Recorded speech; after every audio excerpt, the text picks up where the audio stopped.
Hi guys, আজকে আমাদের মুর্শিদাবাদ ট্যুরের দ্বিতীয় দিন। আজকে কোথায় কোথায় ঘুরলাম তার সব কিছুই তোমাদেরকে বলার চেষ্টা করব এই ছোট্ট একটা মিনি ব্লগের মাধ্যমে।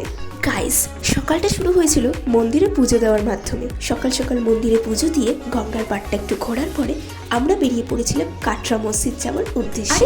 হ্যাঁ, এটাই হচ্ছে সেই কাটরা মসজিদ যেখানে নবাব মুর্শিদ কুলি খানের সমাধি রয়েছে। এই মসজিদ 1723 খ্রিস্টাব্দ থেকে 1724 খ্রিস্টাব্দের মধ্যে নির্মিত হয়েছিল। গাইস, এই মসজিদের অভ্যন্তর ভাগ টোটাল 5টি ভাগে বিভক্ত। এই মসজিদটি হলো অসাধারণ আর্কিটেকচারের একটা সুন্দরতম নিদর্শন। আর এই যে জায়গাটা দেখতে পাচ্ছ, তখনকার দিনে এই জায়গায় 700 জন লোক মিলে কোরআন পাঠ করতে পারত।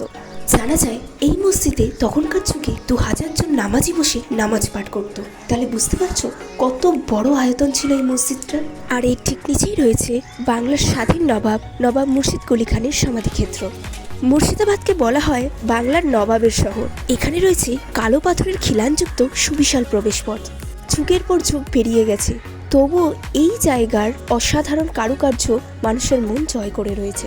এখানকার একটা বিষয় আমার মতো জানলে তোমরাও অবাক হতে পারো, এখানকার যে লোহাগুলি রয়েছে ওই লোহাগুলি এখনো অবধি নতুনের মতোই চকচকে রয়ে গেছে। এখনো অবধি একটা জং অবধি ধরেনি। শোনা যায় ভূমিকম্পের জন্য এই মসজিদের কিছুটা অংশ ক্ষয় বা ধ্বংসপ্রাপ্ত হয়েছে। তা হলেও এর অসাধারণ স্থাপত্য শৈলী আপনাকে মন্ত্রমুগ্ধ করবে। এই মসজিদটি মক্কার অনুকরণেই নির্মাণ করা হয়েছে। সব মিলে এটাই বলা যায় যে এই মসজিদটি ছিল বাংলার নবাবী ইতিহাসের এক অন্যতম সাক্ষী। যে জায়গাটা দেখছো এটি ছিল ঘসেটি বেগমের সম্পত্তির অংশ। এটিকে অশ্বক্ষুরাকৃতির হ্রদও বলা হয়। আর এটি ছিল ঘসেটি বেগমের খাজানা ঘর। খাজানা সংগ্রহ করে এখানে সংরক্ষিত করে রাখা হতো। এইভাবেই কেটে গেল মুর্শিদাবাদের দ্বিতীয় দিনের ট্যুর।